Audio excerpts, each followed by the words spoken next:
It looks like a great scheme, but it's so sad that it's needed. Well, it is sad that it's needed, but unfortunately we have seen a rise in violent crime here in the West Midlands and right across the country. And these kits are pivotal towards saving lives.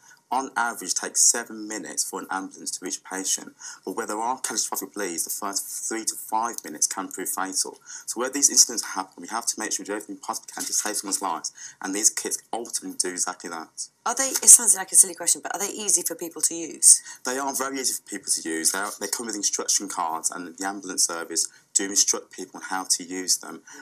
People want to ensure that we do everything we possibly can to save their lives in the event of a knife or a gun wound, and these kits go a long way towards doing exactly that. What about the causes, Ashley? I mean, why do you think there's been a sort of spike in knife crime, particularly in the West Midlands in the last few years?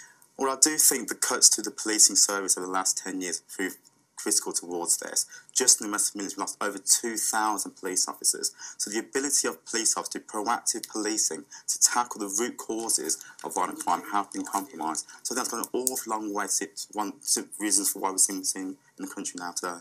Right, you talk about police, but what about from the communities as well? And, you know, trying to change people's minds about whether or not, for example, they even carry a knife. Well, we have to continue to work with our community, that's vital. In 2016, PCC, David Jameson and I set up something called the Gangs and Violence Commission, which is all about working with local communities to tackle the root causes of violent crime.